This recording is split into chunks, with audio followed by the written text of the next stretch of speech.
Hello दोस्तों। अ, आज हम स्टार्ट करते हैं सोम। हेलो दोस्तों, मेरा नाम है सोम कुमार और currently I am doing I am working as an mechanical engineer in hello दोस्तों, मेरा नाम है सोनू कुमार और आई और currently I am working in DMRC as mechanical engineering. Now I am going to start mechanical session for strength of material. I will explain every aspect which I can and ज़्यादा देरी ना करते हुए let's start strength of ज़्यादा देरी ना करते हुए let's start strength of material.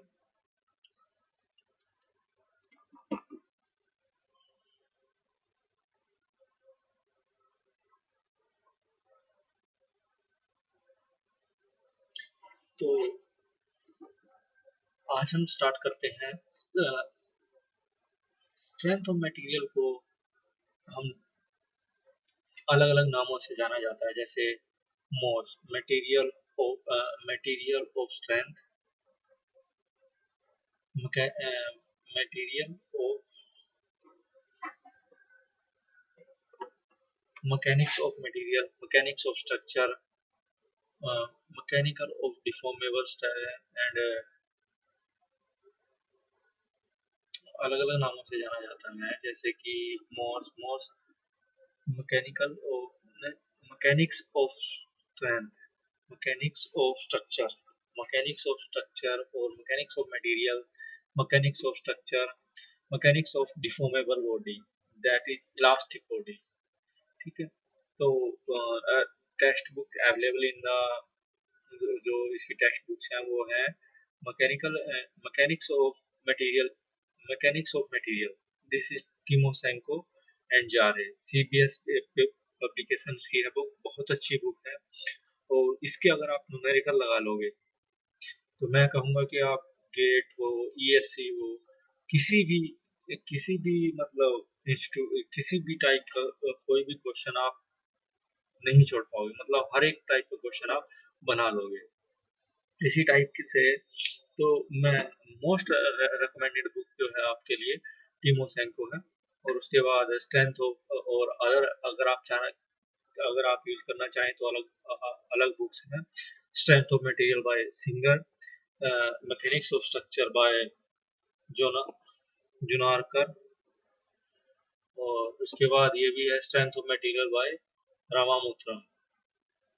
तो वेटेज की बात कर लेते हैं आज कि इसका गेट में कितना वेटेज रहेगा। तो गेट में अभी तक का जो वेटेज रहा है वो 15 से 16 मार्क का रहा है, और इसमें जो क्वेश्चन रहेंगे और 12 से फ्रॉम सॉन्ग। ठीक है, यानी कि ये हमारा है। और ESC में जो रहा है वो 25 से 30 मार्क का रहा है। प्रीलियम की बात है, प्रीलियम की बात कर रहे हैं।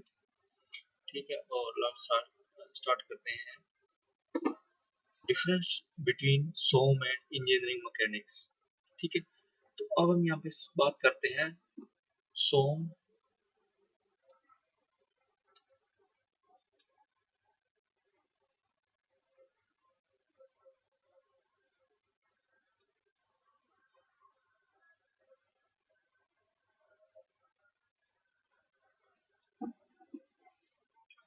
तो अब बात करते हैं क्या है difference, basic difference between the SOM और इंजीनियरिंग मैकेनिक्स।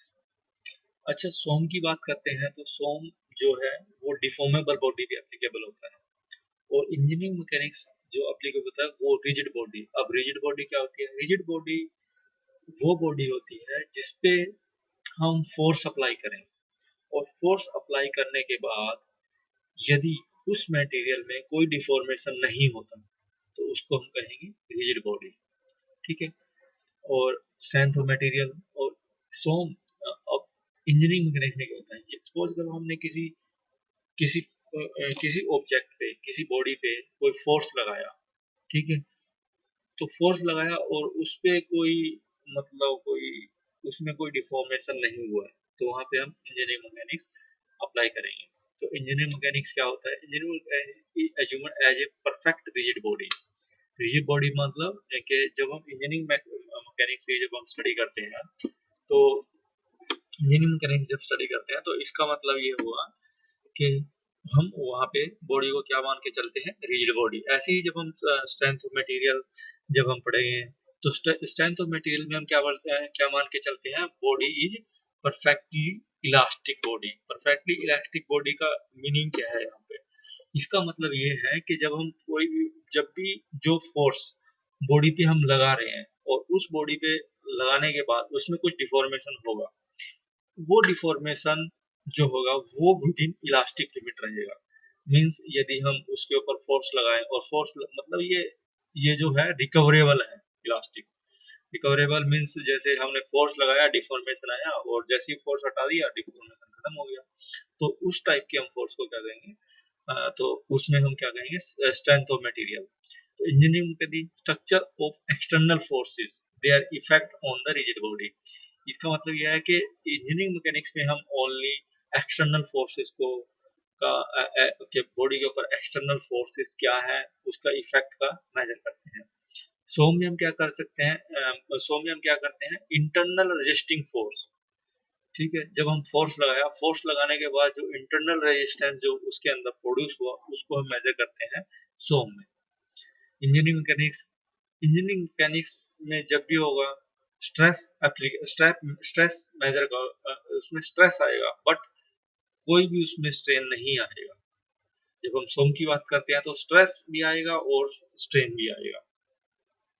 तो यहाँ पे दिखाया गया है, देखो इसमें जैसे यहाँ पे हमने फोर्स लगाया, हम जितना भी यहाँ पे फोर्स लगाते जा रहे हैं, यहाँ यहाँ पे ये स्ट्रेस है और ये स्ट्रेन का कवर मतलब लाइन है। तो जैसे ही हमने जितना मर्जी उसमें फोर्स लगाए, ये इंजीनियरिंग मैकेनिक्स का है, जैसे ही हम फोर्स लगाएंगे यहाँ पे, तो फोर्स लगाते जाएंगे तो जो इसमें जो डिफॉर्मेशन आएगा, इसी में जीरो डिफॉर्मेशन आएगा but there is stress. Stress होगा पर कोई स्ट्रेन नहीं होगा फॉर परफेक्टली रिजिड बॉडी के लिए। अब हम इसकी बात कर लेते हैं, इंजीनियरिंग मैकेनिक्स सोम की बात कर लेते हैं। सोम में क्या होगा? जैसे ही हम फोर्स लगाएंगे इलास्टिक लिमिट में, तो उसमें स्ट्रेस भी आएगा, स्ट्रेन भी आएगा और स्ट्रेस भी आएगा, मतलब उसमें डिफॉर्मेशन भी आएगा जैसे ही फोर्स लगाएंगे। ठीक है, तो ये जो EX होता है, जो हमारा इसका स्लोप जो होता है इस कर्व का, ये स्ट्रेस वर्सेस स्ट्रेन कर्व का जो स्लोप होता है वो किसके बराबर होता है? Modulus of elasticity, means Young's modulus भी जिसको बोलते हैं। तो यहाँ पे स्लोप, ठीक है, यहाँ पे क्या दिखाया गया है? ये दिखाया गया है कि जब हम यहाँ पे यहाँ पे दिखाया गया है, ये जो है ये हमारा दिखा रहा है कि ये लेटरल स्ट्रेन को दिखा रहा है और ये हमारा लॉन्गिट्यूडिनल स्ट्रेन को दिखा रहा है। हम आगे डिस्कस करेंगे what is the lateral strain और लॉन्गिट्यूडिनल स्ट्रेन। तो ये हमारा स्ट्रेस वर्सेस स्ट्रेन कर्व है अप टू इलास्टिक लिमिट। ठीक है, तो यहाँ से जैसे जैसे हमारा दो टाइप की लिमिट होते हैं, एक तो प्रोपोर्शनल लिमिट और एक होता है इलास्टिक लिमिट। प्रोपोर्शनल लिमिट क्या होता है? जब हमारा stress is directly proportional to the strain हो, तो उस उन दोनों के बीच में उन दोनों के बीच में क्या है? रिलेशन क्या हो? लीनियर हो। तो लीनियर हो तो उसको हम क्या कहेंगे? Proportional limit. तो within proportional limit Hooke's law is valid. ठीक है, अब हम आगे चलते हैं परफेक्टली इलास्टिक बॉडी। तो परफेक्टली इलास्टिक बॉडी पे अब देखो यहाँ पे दो टाइप का है। हमने यहाँ पे इस पे फोर्स लगा दिया है PX बोथ साइड। ठीक है, जैसे ही हमने इस पे फोर्स लगाया, इसका लेंथ क्या हो गया? बढ़ गया। पहले इसका लेंथ था L और जो डाया था D, फिर इसका जो लेंथ इंक्रीज हो गया D1, इसका जो लेंथ हो गया L1 इंक्रीज हो गया, और जो इसका डाया है वो कम हो गया वो D1। ठीक है, तो अब यहाँ पे जो EX है, लॉन्गिट्यूडिनल स्ट्रेन है, वो क्या होगा? L1 माइनस जो उसमें चेंज है, चेंज इन लेंथ कितना है? L1 minus L divide by L, ऐसे ही, और डेल्टा एल बाय एल। तो ये जो चेंज हुआ इसको हम कहेंगे लॉन्गिट्यूडनल स्ट्रेन। अब हम बात कर लेते हैं, क्योंकि यहाँ पे हमने लॉन्गिट्यूडनल एक्सिस में क्या अप्लाई किया है, स्ट्रेस अप्लाई किया है, मतलब लॉन्गिट्यूडनल डायरेक्शन में हमारा स्ट्रेस सिग्मा एक्स हो गया। अब यहाँ पे सिग्मा जो फोर्स लगाया हमने एक्स डायरेक्शन में लगाया, यहाँ पे कोई भी स्ट्रेस ना तो सिग्मा वाई डायरेक्शन में है, और मतलब ना तो वाई डायरेक्शन और जेड डायरेक्शन में कोई स्ट्रेस नहीं है। तो इसका मतलब ये जो केस हुआ uniaxial state of the stress हुआ, यूनिएक्सियल स्टेट ऑफ स्ट्रेस हुआ। ठीक है, अब हम बात कर लेते हैं, बट एक चीज और देखो यहाँ पे ये है कि वाई और जेड डायरेक्शन में जो स्ट्रेन है वो जीरो नहीं है, वो उस स्ट्रेन को हम क्या कहेंगे यहाँ पर, लेटरल स्ट्रेन। तो लेटरल स्ट्रेन किसके बराबर हो जाएगा, डेल्टा डी, क्योंकि डी चेंज हो गया है, डिग्रीज हो गया है, डी वन। ठीक है, तो डी क्या हो जाएगा, D one minus D, D मतलब नेगेटिव हो गया यहाँ पे, और ये डी, डी ओरिजिनल जो है। ठीक है, तो ये जो हो गया ये लेटरल स्ट्रेन हो गया, change in diameter divide by D, इसको हम कहेंगे लेटरल स्ट्रेन।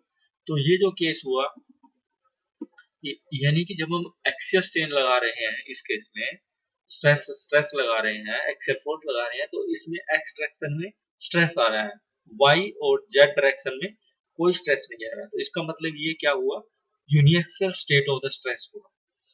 अब हम बात कर लेते हैं स्ट्रेन की। स्ट्रेन में क्या हो रहा है, एक्स डायरेक्शन में हम मतलब स्ट्रेन प्रोड्यूस हो रहा है लॉन्गिट्यूडनल से, और लेटरल डायरेक्शन वाई और जेड डायरेक्शन में भी स्ट्रेन प्रोड्यूस हो रहा है, तो इसमें मतलब लेटरल डायरेक्शन में भी स्ट्रेन प्रोड्यूस हो रहा है। तो इसका मतलब एक्स वाई और जेड तीनों डायरेक्शन में स्ट्रेन प्रोड्यूस हो रहा है। तो इसलिए ये केस क्या हुआ है, triaxial state of the strain, यानी कि जब, हाँ, ये केस है uniaxial state of the stress and triaxial state of the strain. One, in an elastic body, in the difference of the applied stress, strain will be developed. In an elastic body, in the difference of the applied stress, strain will be developed. ठीक है, यहाँ पे बात कर लेते हैं thermal stress. Thermal stress में क्या मतलब हुआ, यदि इस बॉडी का टेम्परेचर बढ़ रहा है, ठीक है, और फ्री एक्सपेंशन हो रहा है, यदि उसके एक्सपेंशन को हम नहीं रोक रहे हैं, तो इसके अंदर क्या होगा, कोई स्ट्रेस डेवलप नहीं होगा, थर्मल स्ट्रेस क्या हो जाएगा, जीरो हो जाएगा। अगर उसको रोक दें तो thermal stress, there will be thermal stress. तो अब बात कर लेते हैं यहाँ पे उसकी, स्ट्रेस क्या होता है। स्ट्रेस क्या होता है, internal resisting force divide by area. जैसे यहाँ पे पीएक्स लगाया, और जो ये फोर्स है, ये जो इंटरनल रेजिस्टिंग फोर्स है पर यूनिट एरिया, मतलब हर एक यूनिफॉर्म रजिस्टर। अभी ये सपोज करो हमने इसको यूनिफॉर्म नहीं माना है, ठीक है, तो यहाँ पे यूनिफॉर्म नहीं माना है, तो क्या किया है यहाँ पर, नॉन यूनिफॉर्म डिस्ट्रीब्यूशन, मतलब जो हमारा फोर्स है डेल्टा एफ एक्स, और कितने डेल्टा एरिया पे लगा हुआ है, तो उसको हम कहेंगे सिग्मा एक्स। इसको क्या कहेंगे, सिग्मा एक्स, यानी कि ये हो जाएगा हमारा स्ट्रेस। जो ये स्ट्रेस निकल के आया है, ये एक एवरेज वैल्यू है। एवरेज वैल्यू का मतलब ये है कि ये हर एक सेक्शन पे हम एवरेज लेके चल रहे हैं कि इतना इतना फोर्स उस पे लगा है, मतलब फोर्स पर यूनिट एरिया, मतलब जो उसके अंदर इंटरनल रेजिस्टेंस जो डेवलप हुआ वो एवरेज, उसकी एवरेज वैल्यू। ठीक है, आगे चलते हैं। अब देखो इसमें क्या है, बॉडी में एक तरफ हमने फोर्स लगा दिया, दूसरी तरफ से इसको फ्रीली कर दिया। जब हम इसको फोर्स कर लगाएंगे तो बॉडी क्या होगी, ओनली डिस्प्लेस हो जाएगी, डिस्प्लेस होके एक पोजीशन से दूसरी पोजीशन पे आ जाएगी। यहाँ पे देखो ये रिजिड बॉडी है, रिजिड बॉडी का मतलब ये है कि इसमें कोई डिफॉर्मेशन नहीं हुआ, तो बॉडी क्या होगी, ओनली डिस्प्लेस होगी एक जगह से दूसरी जगह, जब हमने एक तरफ फोर्स लगाया। और दूसरी बात यहाँ पे ले लेते हैं, जब हमने दोनों तरफ सेम अमाउंट में फोर्स लगाया तो क्या होगा, इलास्टिक बॉडी है, इलास्टिक बॉडी मतलब डिफॉर्मेशन होगा, ठीक है, डिफॉर्मड। ठीक है, तो अब क्या होगा, जब फोर्स लगाया तो फोर्स क्या होगा, बॉडी क्या होगी, इलास्टिक बॉडी है और डिफॉर्मेशन होगी। तो ये है static equilibrium condition. Static equilibrium condition मतलब दोनों तरफ फोर्स सेम लगा हुआ है, ठीक है। This is non static, deformation है, तो यहाँ पे क्या होगा, बॉडी का डिफॉर्मेशन होगा, बॉडी क्या होगी, डिफॉर्म होगी। और यहाँ पे देखो एक तरफ कम लगा दिया, एक तरफ ज्यादा लगा दिया, तो बॉडी क्या होगी, डिफॉर्म भी होगी और डिस्प्लेस भी होगी।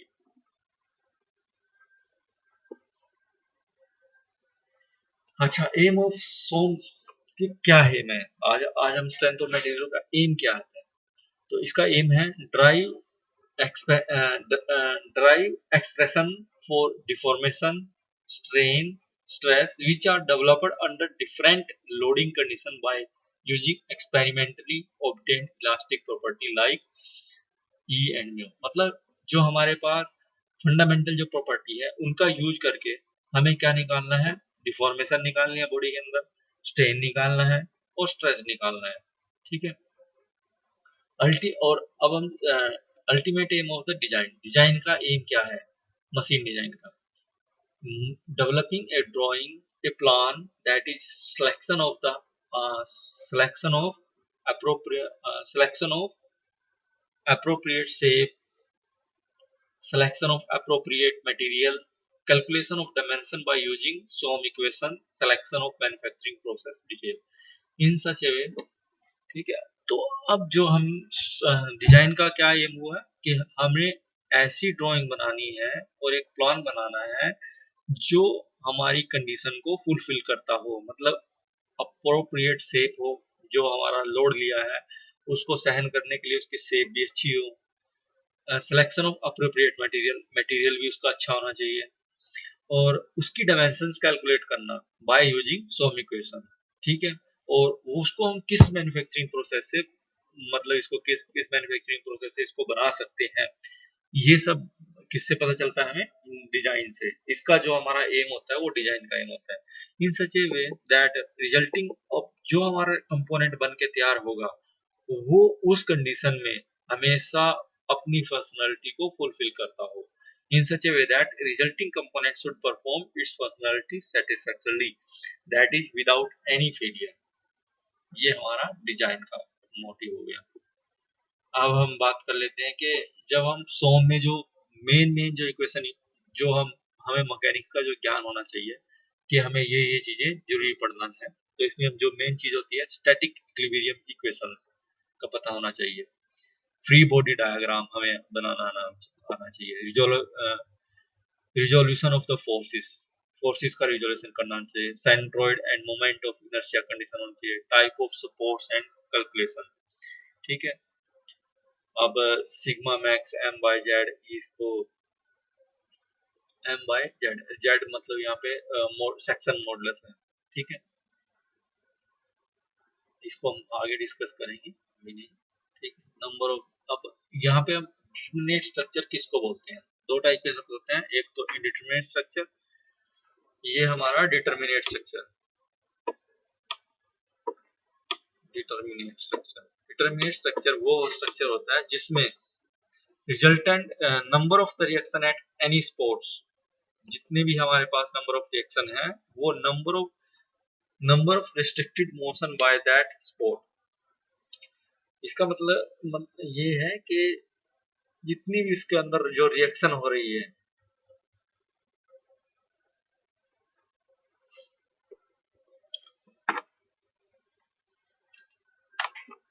number of reaction at any spot is equal to number of restricted movement by that spot। ठीक है। उसको हम क्या कहेंगे, उसको हम कहेंगे type of rigid body, number of reaction at any spot is equal to number of restricted motion by that spot. तो हम इक्वल हैं तो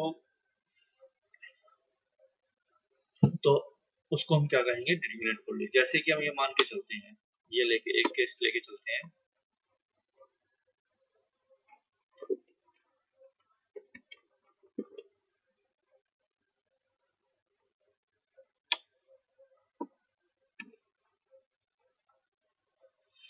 यहाँ पे ये लेके चलते हैं कि जैसे ये हमारा एक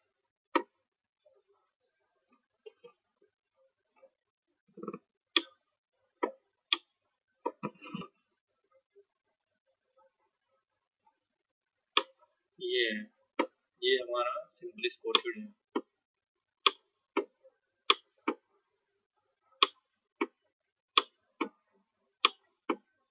ठीक है, यहाँ पे अगर हमने यहाँ पे एक लोड लगा दिया तो यहाँ पे देखो नंबर ऑफ रिएक्शन, यहाँ पे number of reaction at any spot, number of restricted motion by that spot.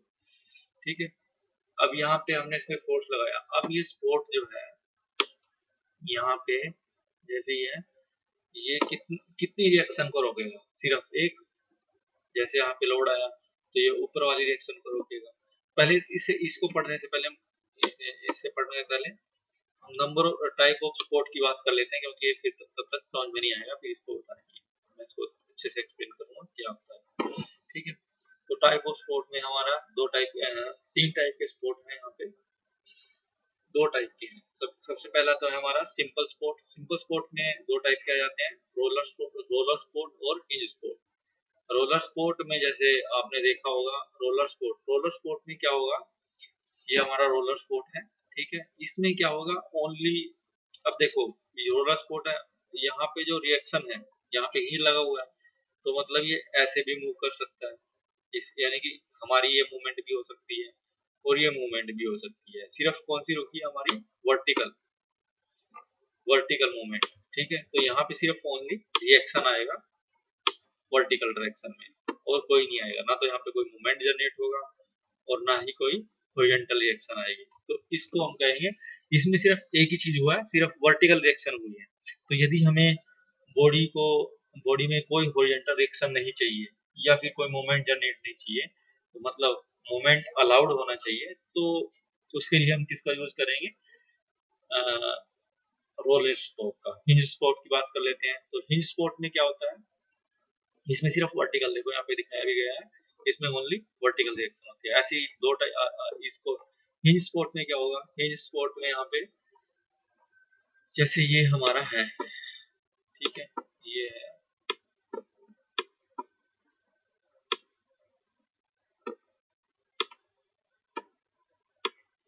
ये हिंज स्पोर्ट है। अब इसमें देखो क्या होगा, इसमें इस तरीके से मूवमेंट हो सकता है, बट यहाँ पे दो टाइप की रिएक्शन आएंगी। अब देखो यहाँ से कोई रोलर नहीं है, अब इसमें हॉरिजॉन्टल रिएक्शन भी आएगी और दूसरा वर्टिकल रिएक्शन भी आएगी।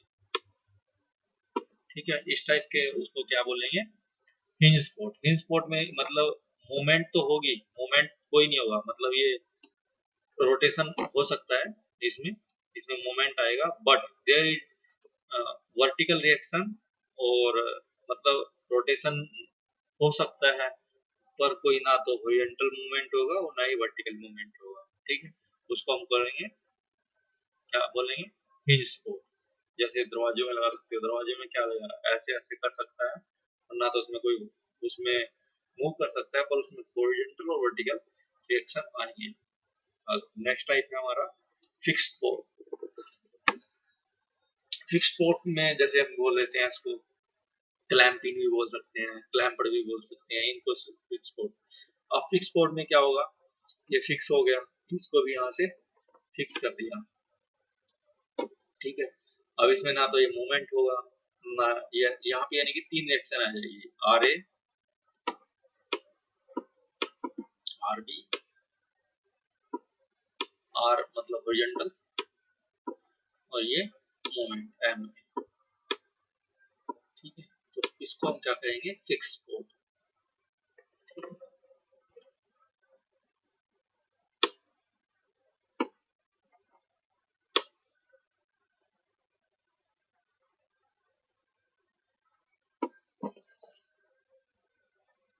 अभी ये देखो रोलर स्पोर्ट है, इसमें जैसे मैंने बता दिया तुम्हें, मोमेंट क्या हो जाएगा, जीरो हो जाएगा। और पिन स्पोर्ट भी इसको बोल सकते हैं, पिन स्पोर्ट मतलब पिन स्पोर्ट, पिन स्पोर्ट को पिन स्पोर्ट भी बोलते हैं। ठीक है, रोलर स्पोर्ट हो गया। ठीक, अब इससे जैसे हमें रिजल्टेंट निकालना हो तो इस तरीके से हम इसको रिजल्टेंट निकाल सकते हैं। अब ये हमारा फिक्स स्पोर्ट हो गया, फिक्स स्पोर्ट में हमेशा तीन रिएक्शन होगी। ठीक है, अब हम बात करेंगे, मैं वो समझाऊंगा आपको डिटरमिनेट स्ट्रक्चर क्या होता है, इंडिटरमिनेट स्ट्रक्चर क्या होता है। अब डिटरमिनेट स्ट्रक्चर अब आपकी समझ में आएगा। डिटरमिनेट स्ट्रक्चर अब पढ़ो, मैं पिछले पेज पे जाऊँ, डिटरमिनेट स्ट्रक्चर क्या होता है।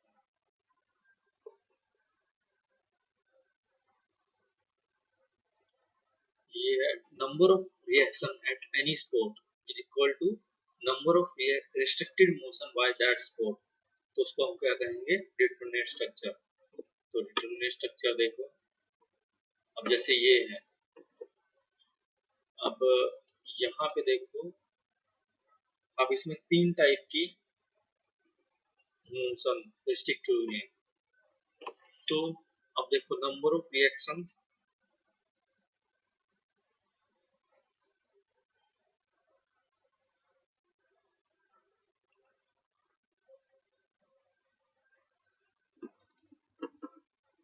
मतलब इसमें यही है कि नंबर ऑफ रिएक्शन, जैसे यहाँ पे वर्टिकल है,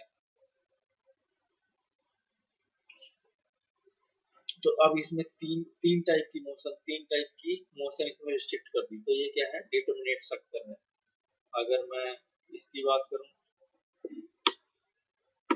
ये है हमारे पास वर्टिकल फोर्स लगा दिया इसमें। अब ये भी हमारे पास सकते हैं, ठीक है। अब इसमें देखो रिएक्शन कितनी होगी, वर्टिकल रिएक्शन आएगी, दोनों तरफ वर्टिकल है, एक फोर्स है। अब इसने कितनी मोशन को रिस्ट्रिक्ट किया है, एक वर्टिकल वर्टिकल किया है, तो एक ही रिएक्शन है, तो इसलिए कौन सी किस टाइप, तो ये क्या हो गया, determinate structure. If only rotation is permitted, यदि हमें रोटेशन अप्लाई करना है, तो सोचो कि कौन सा हमें अप्लाई करना, तो हिंज का यूज करेंगे। अगर if rotation is to be restricted, तो रिस्ट्रिक्टेड अगर फिक्स करना है, तो फिक्स स्पॉट में हमारा रोटेशन क्या हो जाता है, रिस्ट्रिक्ट हो जाता है। If axial motion is to permitted, और यदि हमें एक्सियल मोशन परमिट करना है, तो किसमें होगा, फिर रोलर स्पॉट में ही हमारा एक्सियल रोटेशन हो सकता है। अब अजप्शन, अब हमारे इसमें सोम में मेनली 6 टाइप ऑफ अजप्शन हम यूज कर सकते हैं। मेनली 6 टाइप की अजप्शन हम यूज करते हैं। Material is assumed to be both homogeneous and isotropic, ठीक है, पहली वाली। अब इस चीज को भी हम समझाएंगे, मैं आगे समझाऊंगा कि होमोजेनियस क्या होता है और आइसोट्रोपिक क्या होता है। सेकंड है मटेरियल ओबेस हुक्स लॉ, ठीक है, मतलब हुक्स लॉ का अप्लाई करने का मतलब है कि जो हुक्स लॉ को ओबे करता हो, मतलब जो हमारा मटेरियल है, जो भी हम लो, जो जो भी हम लोड अप्लाई करें, वो विद इन प्रोपोर्शनल लिमिट में अप्लाई करें। Member should be assumed to be prismatic. Prismatic का मतलब क्या है, uniform cross section throughout the cross section cross sectional dimensional throughout the length of the member, उसको हम क्या कहेंगे, प्रिज्मेटिक मेंबर। अब प्रिज्मेटिक मेंबर देखो, जैसे सिलेंडर है, सिलेंडर को हम क्या मानते हैं, सिलेंडर को मान सकते हैं कि वो प्रिज्मेटिक है। एक स्क्वायर बार है, स्क्वायर बार को भी हम कह सकते हैं, क्योंकि इसका जो एरिया ऑफ क्रॉस सेक्शन है वो थ्रू आउट सेम है, तो उसको हम क्या कहेंगे, प्रिज्मेटिक कहेंगे, ठीक है। अब हम स्टेपर्ड बार की बात कर लेते हैं, जैसे ये है, ठीक है, एक बार ये हो गई, ठीक है। अगर इस टाइप से बार है, तो ये यहाँ पे इसको हम प्रिज्मेटिक नहीं बोल सकते, प्रिज्मेटिक का मतलब ये प्रिज्मेटिक नहीं। और दूसरा, चौथी है स्टैटिक लोड इज एज्यूम्ड, मतलब लोड क्या होगा, हमेशा स्टैटिक होगा, कोई डायनेमिक लोड नहीं होगा, ठीक है। Self weight of component is, मतलब जो भी जब हम कोई भी इक्वेशन बनाएंगे, तो उसमें जो सेल्फ वेट ऑफ कंपोनेंट होगा उसको नेगलेक्ट करके चलेंगे। Number is assumed to be under static equilibrium condition, static equilibrium condition में होना चाहिए। अब स्टैटिक इक्विलिब्रियम कंडीशन क्या होती है, स्टैटिक इक्विलिब्रियम कंडीशन ये होती है कि जितने, मतलब जो स्पोर्ट है वो स्टैटिक, जितने उस पे रिएक्शन है, उतने ही उसने रिएक्शन को रोका है, उतनी ही उसकी मोशन रेस्ट्रिक्टेड होनी चाहिए, तभी जो मेंबर है वो हमारा किसमें होगा, स्टैटिक इक्विलिब्रियम में होगा। Factor of safety used to determine the safe dimensions of the component in the presence of unreality of the assumption made while driving the SOM equation। अब देखो क्या होगा, फैक्टर ऑफ सेफ्टी किस लिए use करते हैं, देखो एक्चुअल में जो कोई भी ऑब्जेक्ट होता है, जो भी हम बार या कुछ भी मशीन है या कोई भी कंपोनेंट बना रहे हैं, तो वो एक्चुअल में बहुत सारा लोड उसको सहन कर सकता है, मतलब ठीक है, पर हम उसको पूरे लोड, सोच करो ये हमारा कंपोनेंट है, ठीक है, कंपोनेंट है, कंपोनेंट मैक्सिमम जो वैल्यू है वो 100 तक, मतलब 100, इसको कह सकते हैं पास्कल, एमपीए, एमपीए तक, मतलब ये स्ट्रेस ऑब्जर्व कर सकता है मैक्सिमम। अल्टीमेट वैल्यू मतलब यहाँ पे जाके फ्रैक्चर हो जाएगा, ठीक है, फ्रैक्चर हो होना स्टार्ट हो जाएगा, पर हम इसको इतने वैल्यू पे नहीं ले सकते, इतनी मैक्सिमम वैल्यू पे थोड़ी ना इसको यूज कर सकते हैं। तो इसलिए हम क्या करते हैं, इसको मैक्सिमम वैल्यू पे ना यूज कर करके, ये इसका हो गया अल्टीमेट वैल्यू, तो इस वैल्यू को ना यूज करके हम इससे थोड़ा सा नीचे जो वर्किंग वैल्यू है वो उसको डिफाइन कर लेते हैं कि इसकी वर्किंग वैल्यू यहाँ तक हम इसको मान सकते हैं, जैसे 50 है तो इसको हम 50 एमपीए तक इसको यूज कर सकते हैं। ये हमारा फैक्टर ऑफ सेफ्टी लेके चलते हैं, ठीक है, मतलब इसको 50 एमपीए तक यूज कर सकते हैं, इससे ज्यादा यूज नहीं करेंगे। अगर इससे ज्यादा यूज करेंगे तो हो सकता है काम करे, पर जैसे ही वो 1000 पे चला जाएगा तो वहां पे ब्रेक हो जाएगा। तो हम मतलब यहाँ पे सेफ्टी लेके चल रहे हैं, कितनी सेफ्टी लेके चल रहे हैं, तो फैक्टर ऑफ सेफ्टी किसके बराबर होता है, maximum allowable value sigma max, मतलब अल्टीमेट स्ट्रेस या फ्रैक्चर वैल्यू, ठीक है, सिग्मा मैक्स डिवाइड बाय जो वर्किंग वैल्यू है सिग्मा वर्किंग, ये हमारा फैक्टर ऑफ सेफ्टी हो जाएगा, ठीक है। अब मैंने बोला था कि हम ये होमोजीनियस वैल्यू को डिफाइन करेंगे, क्या क्या क्या होता है। तो होमोजीनियस वैल्यू,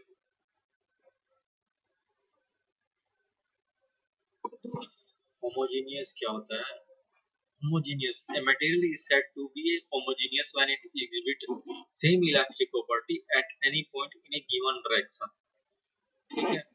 जब किसी भी मटेरियल की जब हमारे पास कोई भी होमोजेनियस ऑब्जेक्ट वो होता है जब हर एक पॉइंट पे, मटेरियल के अंदर हर एक पॉइंट पे एक पर्टिकुलर डायरेक्शन में सेम प्रॉपर्टी हो, सेम वैल्यू ऑफ प्रॉपर्टी की, तो उसको हम कहेंगे homogeneous material independent of point, ठीक है। आइसोट्रोपिक, आइसोट्रोपिक का मतलब ये है कि हर एक पॉइंट पर, हर एक डायरेक्शन में, मतलब एक पॉइंट पर हर एक डायरेक्शन में तो किसी भी प्रॉपर्टी की वैल्यू सेम रहे तो उसको हम कहेंगे isotropic material. Material is said to be isotropic when it exhibits same elastic property in any direction at a given point, that is last property are independent of direction, उसको हम कहेंगे isotropic। A material is said to be both homogeneous and isotropic when it exhibits same property at any point in any direction। यदि कोई हमारा object है, कोई material है, material के अंदर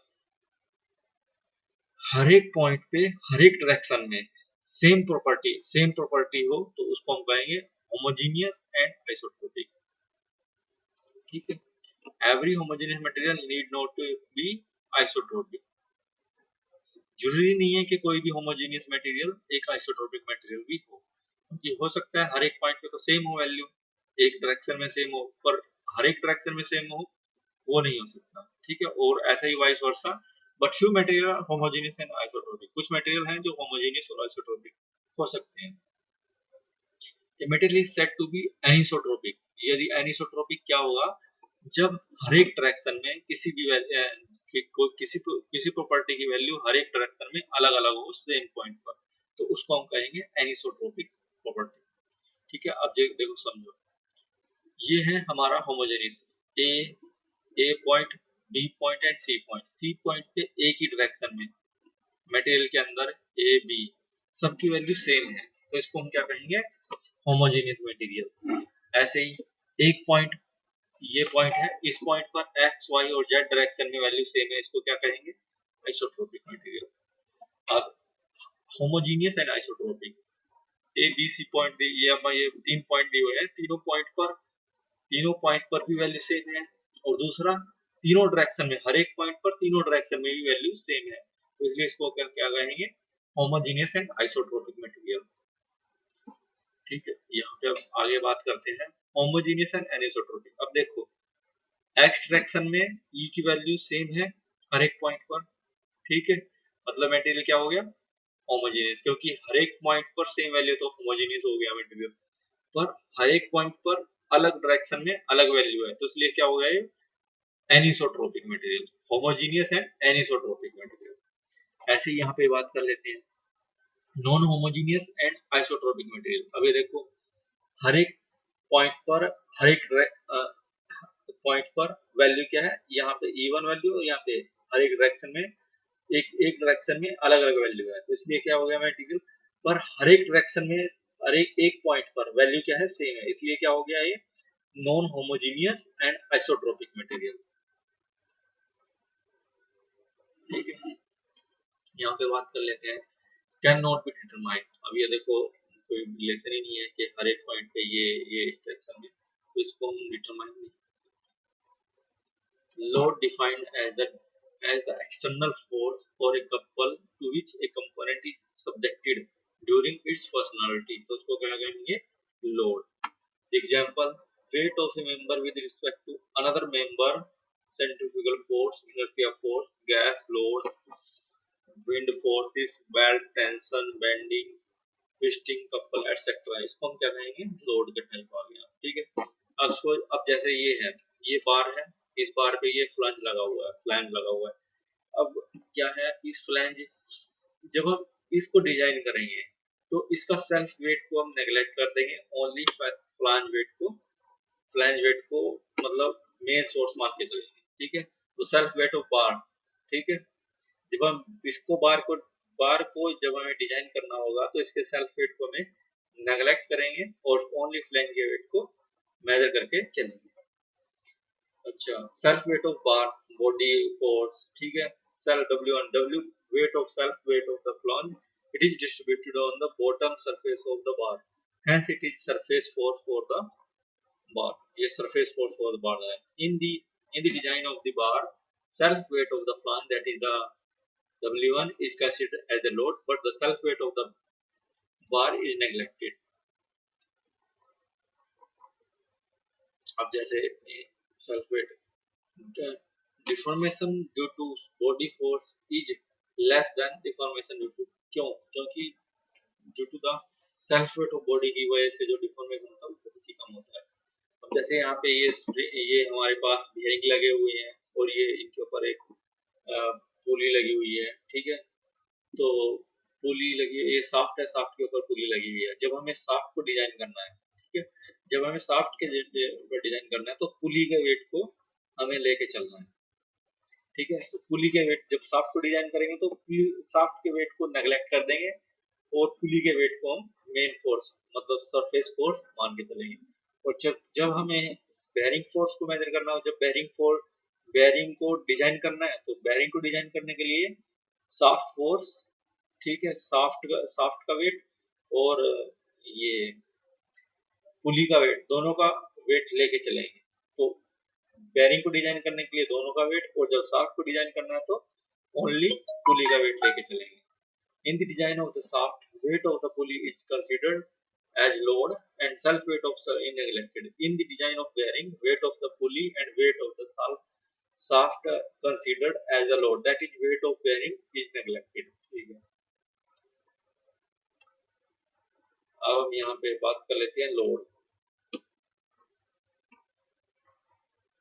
ठीक है, अब लोड को हम कैसे क्लासिफाई कर सकते हैं, तो इसको दो टाइप से क्लासिफाई कर सकते हैं, with respect to time and with respect to cross section of member.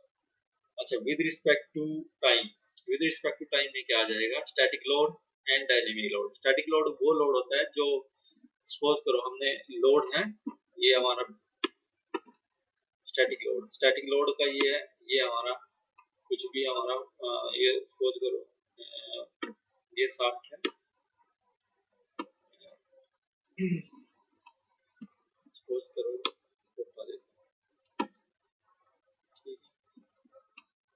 यहाँ पे हम इसको लेके चल रहे हैं, ये शाफ्ट, ये बार है, बार के ऊपर ये फ्लैंज लगा हुआ है।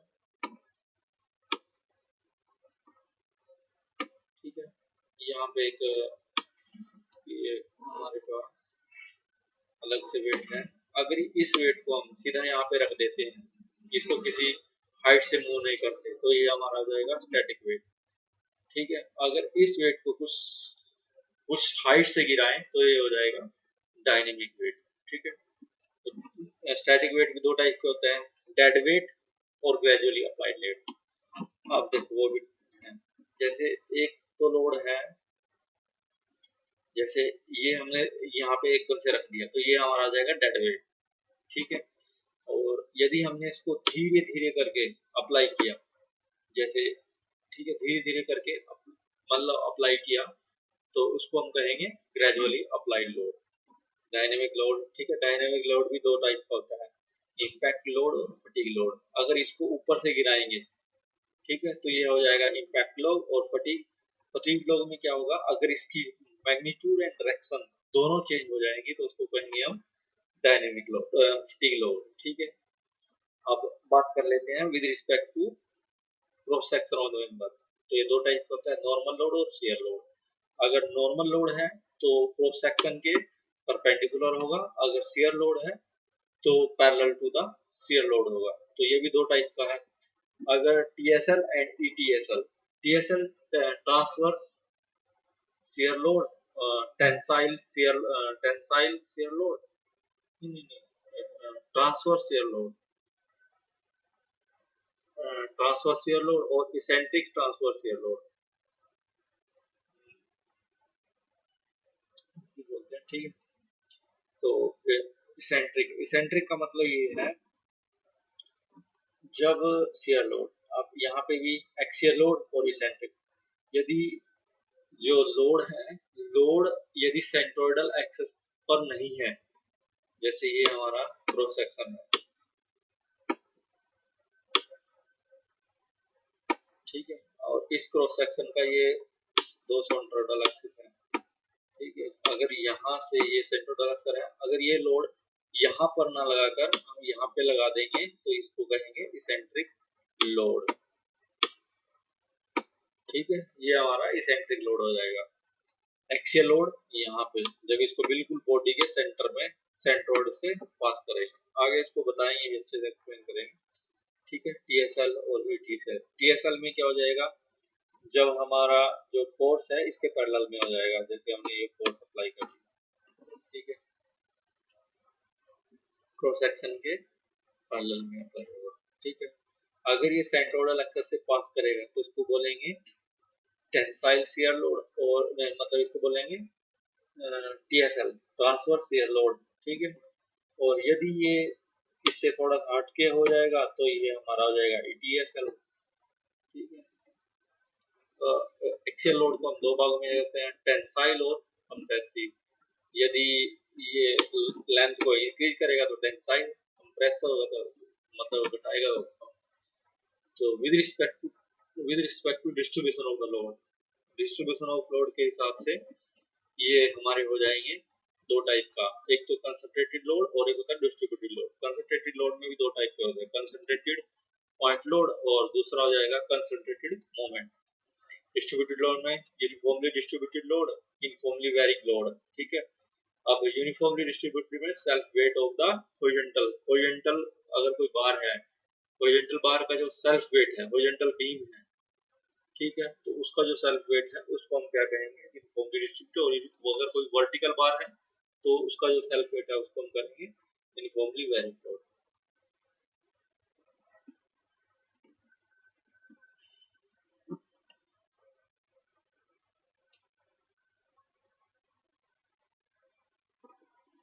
Wait, self weight, dead weight, जो वर्टिकल सेल्फ वेट है उसको कहेंगे dead load. With respect to cross section, ये भी मैं समझा चुका हूँ, axial load, TSL, transversal load. With respect distribution दो टाइप होते हैं। ठीक, अच्छा यहाँ पे एक चीज और समझा देता हूँ, ग्रेजुअली अप्लाइड लोड क्या होता है, जैसे यहाँ पे धीरे धीरे जितना इसमें इंक्रीज हो रहा है, ठीक है, change in very delta P में बहुत स्मॉल चेंज होगा विद रिस्पेक्ट टू बहुत सारे टाइम में, टाइम बहुत ज्यादा होगा, और जो उसमें डी4 में डेल्टा पी में जो चेंज होगा वो बहुत कम होगा, उसको हम कहेंगे ग्रेजुअली अप्लाइड लोड। ये हमारा डेड लोड है, डेड लोड एकदम से जैसे ही रख दिया पूरा का पूरा आ गया, जैसे उसमें अफलान के केस में हुआ था। Delta P is very small. अब यहाँ पे डेल्टा पी बहुत सारे स्मॉल में अगर बहुत सारा चेंज हो जाए फोर्स में टी में, तो उसको कहेंगे हम impact load. Okay, thank you. आज के लिए बस इतना ही, फिर देखते हैं नेक्स्ट टाइम और आगे मैं पढ़ाऊंगा। ठीक है, चलो आज का लेक्चर यहीं पे क्लोज करते हैं।